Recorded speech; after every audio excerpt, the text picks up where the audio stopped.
இது நீரிழிவு நோயாளிகளுக்கு மருத்துவர்கள் கற்பிக்காத ஒரு சோதனை. HbA1c நீரிழிவு பற்றி அறிக. HbA1c கிளைகேட்டட் ஹீமோகுளோபின் என்பது கடந்த 2 முதல் 3 மாதங்களில் உங்கள் சராசரி இரத்த சர்க்கரை குளுக்கோஸ் அளவை காட்டும் மிக முக்கியமான இரத்த பரிசோதனையாகும். ஒரு எளிய இரத்த சர்க்கரை சோதனை சரியான நேரத்தில் ஒரு ஸ்னாப்ஷாட்டை மட்டுமே காட்டுகிறது, ஆனால் HbA1c உங்கள் வாழ்க்கை முறை மற்றும் இரத்த சர்க்கரை கட்டுப்பாட்டின் நீண்டகால படத்தை உங்களுக்கு வழங்குகிறது. HbA1c சோதனை ஏன் முக்கியமானது? இரத்த சர்க்கரை அளவு அதிகரிக்கும் போது அது ஹீமோகுளோபினுடன் சிவப்பு இரத்த அணுக்களில் உள்ள ஒரு புரதம் இணைகிறது. சிவப்பு இரத்த அணுக்கள் உடலில் சுமார் 120 நாட்கள் வாழ்கின்றன. எனவே இந்த சோதனை உங்களுக்கு சராசரியாக 3 மாதங்கள் அளிக்கிறது.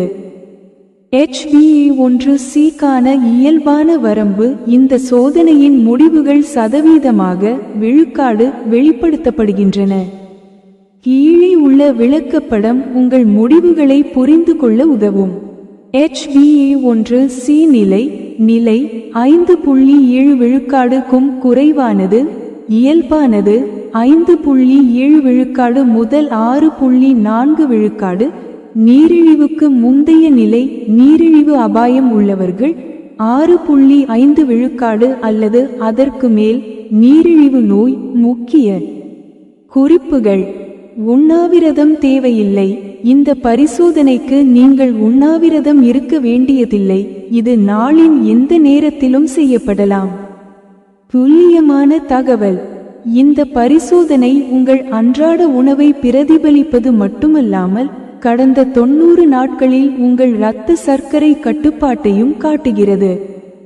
நீரிழிவு உள்ளவர்களுக்கான இலக்குகள்: நீரிழிவுக்கு முந்தைய நிலை உள்ளவர்களுக்கு மருத்துவர்கள் பொதுவாக HbA1c ஐ 7 விழுக்காடுக்கும் குறைவாக வைத்திருக்க பரிந்துரைக்கின்றனர்.